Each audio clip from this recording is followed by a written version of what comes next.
El verano feliz de la señora Forbes. Por Gabriel García Márquez. Por la tarde, de regreso a casa, encontramos una enorme serpiente de mar clavada por el cuello en el marco de la puerta, y era negra y fosforescente y parecía un maleficio de gitanos, con los ojos todavía vivos y los dientes de serrucho en las mandíbulas despernancadas.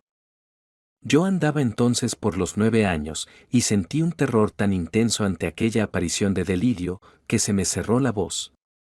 Pero mi hermano, que era 2 años menor que yo, soltó los tanques de oxígeno, las máscaras y las aletas de nadar y salió huyendo con un grito de espanto. La señora Forbes lo oyó desde la tortuosa escalera de piedras que trepaba por los arrecifes desde el embarcadero hasta la casa, y nos alcanzó, acesante y lívida, pero le bastó con ver al animal crucificado en la puerta para comprender la causa de nuestro horror. Ella solía decir que cuando 2 niños están juntos ambos son culpables de lo que cada uno hace por separado, de modo que nos reprendió a ambos por los gritos de mi hermano, y nos siguió recriminando nuestra falta de dominio. Habló en alemán, y no en inglés, como lo establecía su contrato de institutriz, tal vez porque también ella estaba asustada y se resistía a admitirlo. Pero tan pronto como recobró el aliento volvió a su inglés pedregoso y a su obsesión pedagógica. Es una murena helena, nos dijo, así llamada porque fue un animal sagrado para los griegos antiguos. Oreste, el muchacho nativo que nos enseñaba a nadar en aguas profundas, apareció de pronto detrás de los arbustos de alcaparras. Llevaba la máscara de buzo en la frente, un pantalón de baño minúsculo y un cinturón de cuero con 6 cuchillos, de formas y tamaños distintos, pues no concebía otra manera de cazar debajo del agua que peleando cuerpo a cuerpo con los animales. Tenía unos 20 años, pasaba más tiempo en los fondos marinos que en la tierra firme y él mismo parecía un animal de mar con el cuerpo siempre embadurnado de grasa de motor. Cuando lo vio por primera vez, la señora Forbes había dicho a mis padres que era imposible concebir un ser humano más hermoso. Sin embargo, su belleza no lo ponía a salvo del rigor, también él tuvo que soportar una reprimenda en italiano por haber colgado la murena en la puerta, sin otra explicación posible que la de asustar a los niños. Luego, la señora Forbes ordenó que la desclavara con el respeto debido a una criatura mítica y nos mandó a vestirnos para la cena. Lo hicimos de inmediato y tratando de no cometer un solo error, porque al cabo de 2 semanas bajo el régimen de la señora Forbes habíamos aprendido que nada era más difícil que vivir. Mientras nos duchábamos en el baño en penumbra, me di cuenta de que mi hermano seguía pensando en la murena. Tenía ojos de gente, me dijo. Yo estaba de acuerdo, pero le hice creer lo contrario, y conseguí cambiar de tema hasta que terminé de bañarme. Pero cuando salí de la ducha me pidió que me quedara para acompañarlo. Todavía es de día, le dije. Abrí las cortinas. Era pleno agosto, y a través de la ventana se veía la ardiente llanura lunar hasta el otro lado de la isla, y el sol parado en el cielo. No es por eso, dijo mi hermano. Es que tengo miedo de tener miedo. Sin embargo, cuando llegamos a la mesa parecía tranquilo, y había hecho las cosas con tanto esmero que mereció una felicitación especial de la señora Forbes, y 2 puntos más en su buena cuenta de la semana. A mí, en cambio, me descontó 2 puntos de los 5 que ya tenía ganados, porque a última hora me dejé arrastrar por la prisa y llegué al comedor con la respiración alterada. Cada 50 puntos nos daban derecho a una doble ración de postre, pero ninguno de los dos había logrado pasar de los 15 puntos. Era una lástima, de veras, porque nunca volvimos a encontrar unos budines más deliciosos que los de la señora Forbes. Antes de empezar la cena rezábamos de pie frente a los platos vacíos. La señora Forbes no era católica, pero su contrato estipulaba que nos hiciera rezar 6 veces al día, y había aprendido nuestras oraciones para cumplirlo. Luego nos sentábamos los 3, reprimiendo la respiración mientras ella comprobaba hasta el detalle más ínfimo de nuestra conducta, y solo cuando todo parecía perfecto hacía sonar la campanita. Entonces entraba Fulvia Flaminia, la cocinera, con la eterna sopa de fideos de aquel verano aborrecible. Al principio, cuando estábamos solos con nuestros padres, la comida era una fiesta. Fulvia Flaminia nos servía cacareando en torno a la mesa, con una vocación de desorden que alegraba la vida, y al final se sentaba con nosotros y terminaba comiendo un poco de los platos de todos. Pero desde que la señora Forbes se hizo cargo de nuestro destino nos servía en un silencio tan oscuro, que podíamos oír el borboriteo de la sopa hirviendo en la marmita. Cenábamos con la espina dorsal apoyada en el espaldar de la silla, masticando 10 veces con un carrillo y 10 veces con el otro, sin apartar la vista de la férrea y lánguida mujer otoñal, que recitaba de memoria una lección de urbanidad. Era igual que la misa del domingo, pero sin el consuelo de la gente cantando. El día en que encontramos la murena colgada en la puerta, la señora Forbes nos habló de los deberes para con la patria. Fulvia Flaminia, casi flotando en el aire enrarecido por la voz, nos sirvió después de la sopa un filete al carbón de una carne nevada con un olor exquisito. A mí, que desde entonces prefería el pescado a cualquier otra cosa de comer de la tierra o del cielo, aquel recuerdo de nuestra casa de Guacamayal me alivió el corazón. Pero mi hermano rechazó el plato sin probarlo. No me gusta, dijo. La señora Forbes interrumpió la lección. No puedes saberlo, le dijo, ni siquiera lo has probado. Dirigió a la cocinera una mirada de alerta, pero ya era demasiado tarde. La murena es el pescado más fino del mundo, figlio mío, le dijo Fulvia Flaminia. Pruébalo y verás. La señora Forbes no se alteró. Nos contó, con su método inclemente, que la murena era un manjar de reyes en la antigüedad, y que los guerreros se disputaban su hiel porque infundía un coraje sobrenatural. Luego nos repitió, como tantas veces en tan poco tiempo, que el buen gusto no es una facultad congénita, pero que tampoco se enseña a ninguna edad, sino que se impone desde la infancia. De manera que no había ninguna razón válida para no comer. Yo, que había probado la murena antes de saber lo que era, me quedé para siempre con la contradicción, tenía un sabor terso, aunque un poco melancólico, pero la imagen de la serpiente clavada en el dintel era más apremiante que mi apetito. Mi hermano hizo un esfuerzo supremo con el primer bocado, pero no pudo soportarlo, vomitó. Vas al baño, le dijo la señora Forbes sin alterarse, te lavas bien y vuelves a comer. Sentí una gran angustia por él, pues sabía cuánto le costaba atravesar la casa entera con las primeras sombras y permanecer solo en el baño el tiempo necesario para lavarse. Pero volvió muy pronto, con otra camisa limpia, pálido y apenas sacudido por un temblor recóndito, y resistió muy bien el examen severo de su limpieza. Entonces la señora Forbes trinchó un pedazo de la murena y dio la orden de seguir. Yo pasé un segundo bocado a duras penas. Mi hermano, en cambio, ni siquiera cogió los cubiertos. No lo voy a comer, dijo. Su determinación era tan evidente que la señora Forbes la esquivó. Está bien, dijo, pero no comerás postre. El alivio de mi hermano me infundió su valor. Crucé los cubiertos sobre el plato, tal como la señora Forbes nos enseñó que debía hacerse al terminar, y dije: yo tampoco comeré postre. Ni verán la televisión, replicó ella. Ni veremos la televisión, dije. La señora Forbes puso la servilleta sobre la mesa, y los tres nos levantamos para rezar. Luego nos mandó al dormitorio, con la advertencia de que debíamos dormirnos en el mismo tiempo que ella necesitaba para acabar de comer. Todos nuestros puntos buenos quedaron anulados, y solo a partir de 20 volveríamos a disfrutar de sus pasteles de crema, sus tartas de vainilla, sus exquisitos bizcochos de ciruelas, como no habíamos de conocer otros en el resto de nuestras vidas. Tarde o temprano teníamos que llegar a esa ruptura. Durante un año entero habíamos esperado con ansiedad aquel verano libre en la isla de Pantelana, en el extremo meridional de Sicilia, y lo había sido en realidad durante el primer mes, en que nuestros padres estuvieron con nosotros.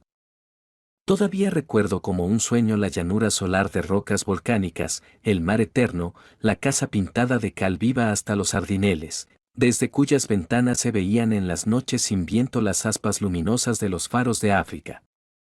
Explorando con mi padre los fondos dormidos alrededor de la isla habíamos descubierto una ristra de torpedos amarillos, encallados desde la última guerra, Habíamos rescatado una ánfora griega de casi 1 metro de altura, con guirnaldas petrificadas, en cuyo fondo yacían los rescoldos de un vino inmemorial y venenoso.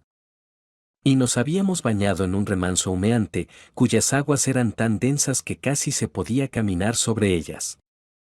Pero la revelación más deslumbrante para nosotros había sido Fulvia Flaminia. Parecía un obispo feliz, y siempre andaba con una ronda de gatos soñolientos que le estorbaban para caminar, pero ella decía que no lo soportaba por amor, sino para impedir que se la comieran las ratas.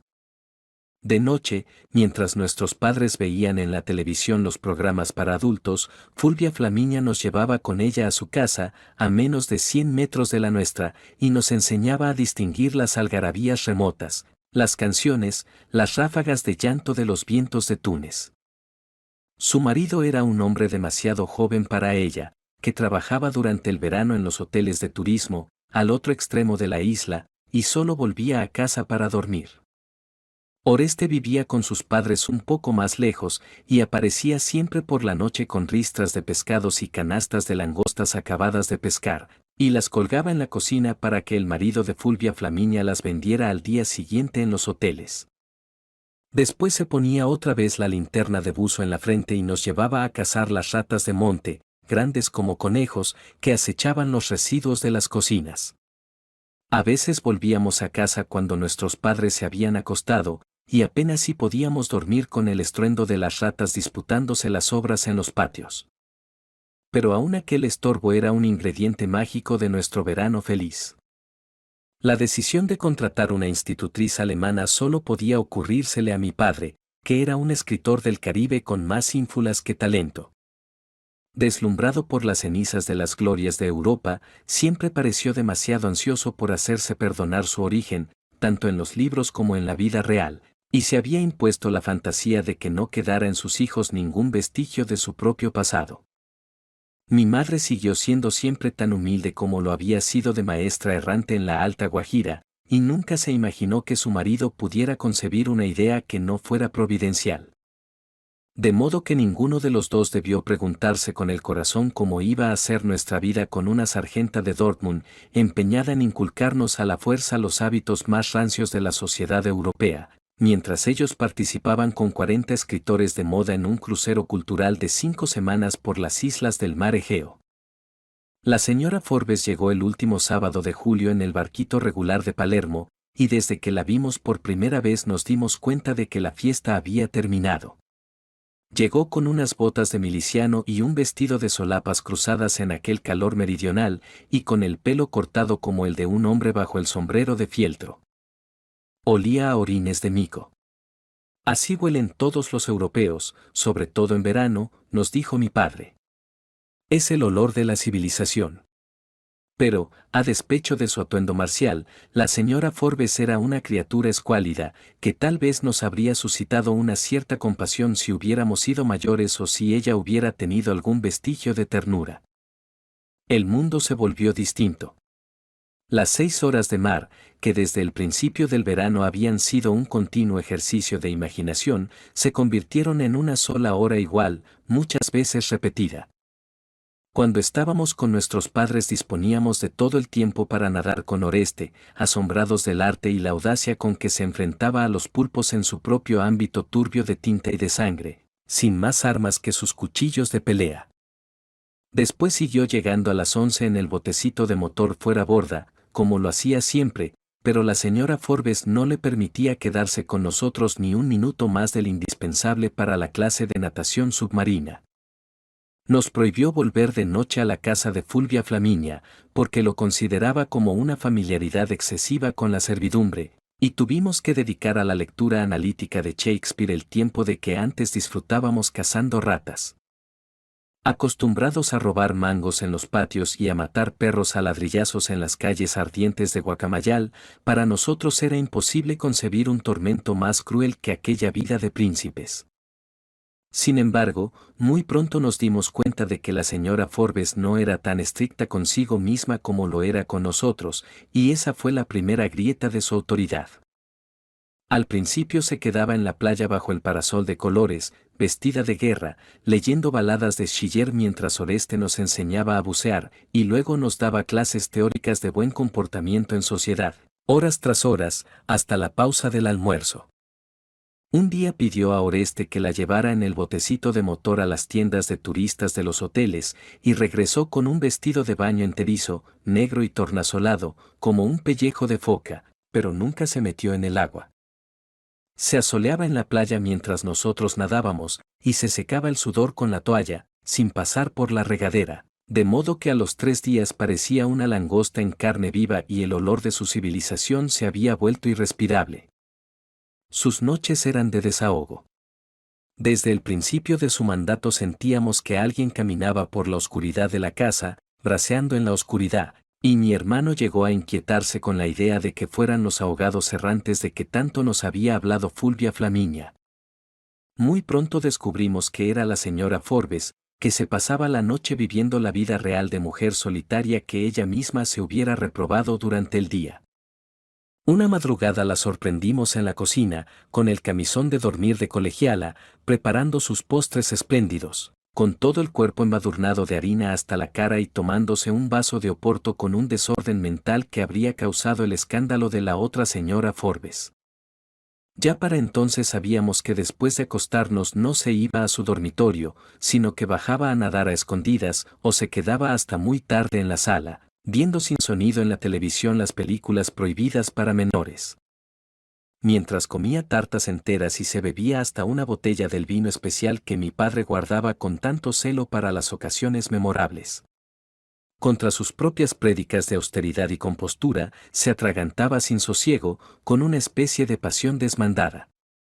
Después la oíamos hablando sola en su cuarto, la oíamos recitando en su alemán melodioso fragmentos completos de Die Jungfrau von Orleans, la oíamos cantar, la oíamos sollozando en la cama hasta el amanecer, y luego aparecía en el desayuno con los ojos hinchados de lágrimas, cada vez más lúgubre y autoritaria.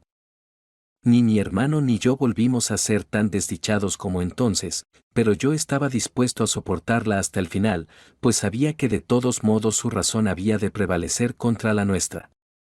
Mi hermano, en cambio, se le enfrentó con todo el ímpetu de su carácter, y el verano feliz se nos volvió infernal. El episodio de la Murena fue el último límite. Aquella misma noche, mientras oíamos desde la cama el trajín incesante de la señora Forbes en la casa dormida, mi hermano soltó de golpe toda la carga del rencor que se le estaba pudriendo en el alma. «La voy a matar», dijo. Me sorprendió, no tanto por su decisión, como por la casualidad de que yo estuviera pensando lo mismo desde la cena. No obstante, traté de disuadirlo. «Te cortarán la cabeza», le dije. «En Sicilia no hay guillotina», dijo él. «Además, nadie va a saber quién fue». Pensaba en el ánfora rescatada de las aguas, donde estaba todavía el sedimento del vino mortal. Mi padre lo guardaba porque quería hacerlo someter a un análisis más profundo para averiguar la naturaleza de su veneno, pues no podía ser el resultado del simple transcurso del tiempo. Usarlo contra la señora Forbes era algo tan fácil, que nadie iba a pensar que no fuera accidente o suicidio.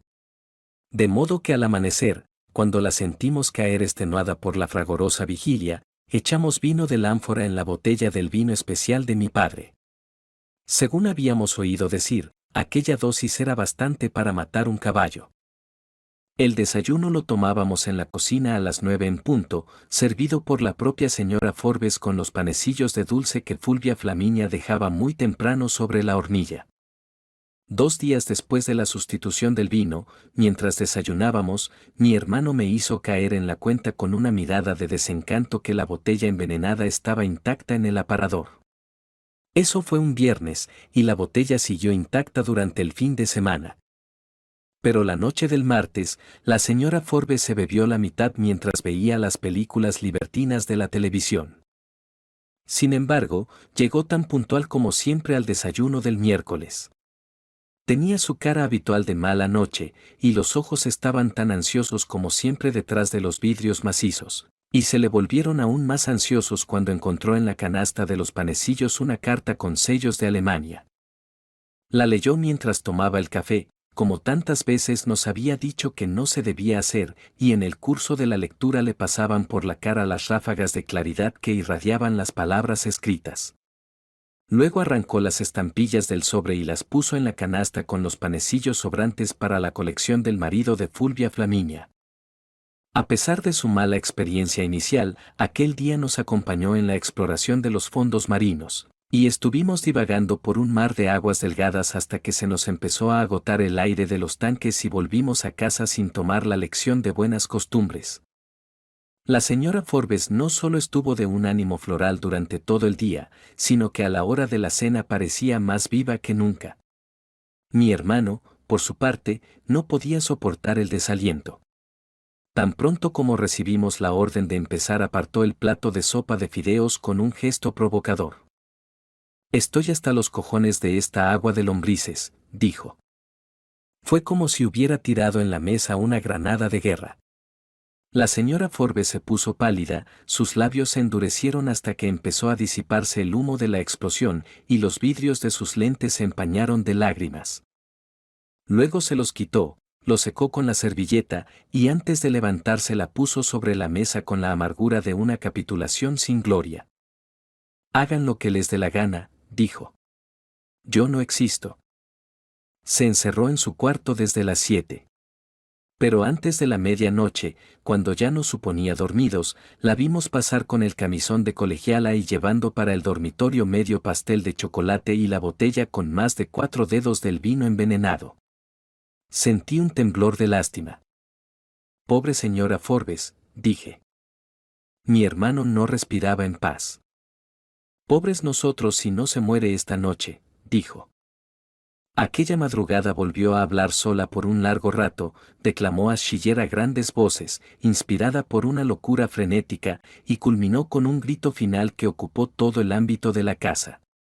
Luego suspiró muchas veces hasta el fondo del alma y sucumbió con un silbido triste y continuo como el de una barca a la deriva.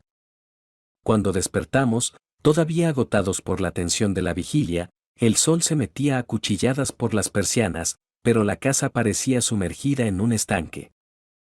Entonces caímos en la cuenta de que iban a ser las 10 y no habíamos sido despertados por la rutina matinal de la señora Forbes.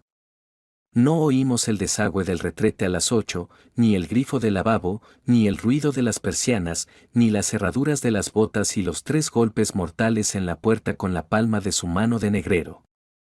Mi hermano puso la oreja contra el muro, retuvo el aliento para percibir la mínima señal de vida en el cuarto contiguo y al final exhaló un suspiro de liberación. «Ya está», dijo. «Lo único que se oye es el mar». Preparamos nuestro desayuno poco antes de las 11 y luego bajamos a la playa con 2 cilindros para cada uno y otros 2 de repuesto, antes de que Fulvia Flaminia llegara con su ronda de gatos a hacer la limpieza de la casa. Oreste estaba ya en el embarcadero destripando una dorada de 6 libras que acababa de cazar. Le dijimos que habíamos esperado a la señora Forbes hasta las 11, y en vista de que continuaba dormida decidimos bajar solos al mar. Le contamos además que la noche anterior había sufrido una crisis de llanto en la mesa, y tal vez había dormido mal y prefirió quedarse en la cama. A Oreste no le interesó demasiado la explicación, tal como nosotros lo esperábamos, y nos acompañó a merodear poco más de 1 hora por los fondos marinos. Después nos indicó que subiéramos a almorzar y se fue en el botecito de motor a vender la dorada en los hoteles de los turistas. Desde la escalera de piedra le dijimos adiós con la mano, haciéndole creer que nos disponíamos a subir a la casa hasta que desapareció en la vuelta de los acantilados. Entonces nos pusimos los tanques de oxígeno y seguimos nadando sin permiso de nadie. El día estaba nublado y había un clamor de truenos oscuros en el horizonte, pero el mar era liso y diáfano y se bastaba de su propia luz. Nadamos en la superficie hasta la línea del faro de Pantelaria, doblamos luego unos 100 metros a la derecha y nos sumergimos donde calculábamos que habíamos visto los torpedos de guerra en el principio del verano. Allí estaban, eran 6, pintados de amarillo solar y con sus números de serie intactos, y acostados en el fondo volcánico en un orden perfecto que no podía ser casual. Luego seguimos girando alrededor del faro, en busca de la ciudad sumergida de que tanto y con tanto asombro nos había hablado Fulvia Flaminia, pero no pudimos encontrarla. Al cabo de 2 horas, convencidos de que no había nuevos misterios por descubrir, salimos a la superficie con el último sorbo de oxígeno. Se había precipitado una tormenta de verano mientras nadábamos, el mar estaba revuelto, y una muchedumbre de pájaros carniceros revoloteaba con chillidos feroces sobre el reguero de pescados moribundos en la playa. Pero la luz de la tarde parecía acabada de hacer, y la vida era buena sin la señora Forbes. Sin embargo, cuando acabamos de subir a duras penas por la escalera de los acantilados, vimos mucha gente en la casa y 2 automóviles de la policía frente a la puerta, y entonces tuvimos conciencia por primera vez de lo que habíamos hecho. Mi hermano se puso trémulo y trató de regresar.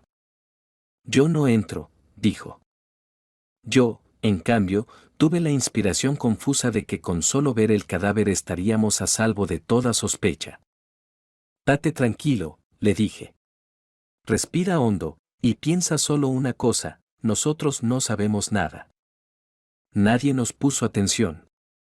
Dejamos los tanques, las máscaras y las aletas en el portal y entramos por la galería lateral, donde estaban 2 hombres fumando sentados en el suelo junto a una camilla de campaña. Entonces nos dimos cuenta de que había una ambulancia en la puerta posterior y varios militares armados de rifles. En la sala, las mujeres del vecindario rezaban en dialecto sentadas en las sillas que habían sido puestas contra la pared, y sus hombres estaban amontonados en el patio hablando de cualquier cosa que no tenía nada que ver con la muerte. Apreté con más fuerza la mano de mi hermano, que estaba dura y helada, y entramos en la casa por la puerta posterior. Nuestro dormitorio estaba abierto y en el mismo estado en que lo dejamos por la mañana. En el de la señora Forbes, que era el siguiente, había un carabinero armado controlando la entrada, pero la puerta estaba abierta. Nos asomamos al interior con el corazón oprimido, y apenas tuvimos tiempo de hacerlo cuando Fulvia Flaminia salió de la cocina como una ráfaga y cerró la puerta con un grito de espanto. Por el amor de Dios, Figlioli, no la vean. Ya era tarde. Nunca, en el resto de nuestras vidas, habíamos de olvidar lo que vimos en aquel instante fugaz. 2 hombres de civil estaban midiendo la distancia de la cama a la pared con una cinta métrica, mientras otro tomaba fotografías con una cámara de manta negra como las de los fotógrafos de los parques. La señora Forbes no estaba sobre la cama revuelta. Estaba tirada de medio lado en el suelo, desnuda en un charco de sangre seca que había teñido por completo el piso de la habitación y tenía el cuerpo cribado a puñaladas. Eran 27 heridas de muerte, y por la cantidad y la sevicia se notaba que habían sido asestadas con la furia de un amor sin sosiego, y que la señora Forbes las había recibido con la misma pasión, sin gritar siquiera, sin llorar, recitando a Schiller con su hermosa voz de soldado, consciente de que era el precio inexorable de su verano feliz. El verano feliz de la señora Forbes. Por Gabriel García Márquez.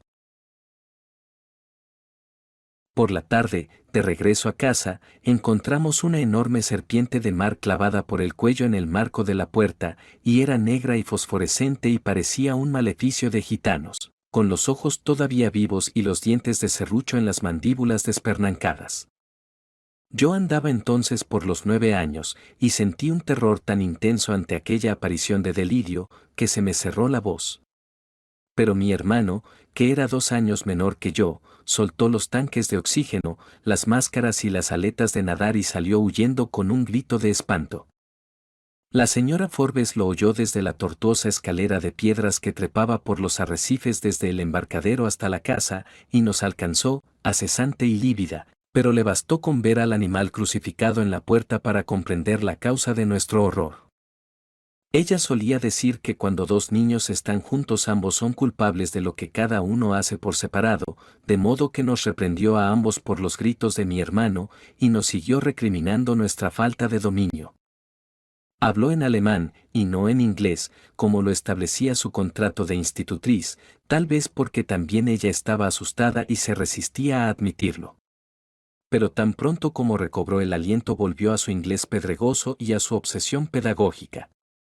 Es una murena helena, nos dijo, así llamada porque fue un animal sagrado para los griegos antiguos.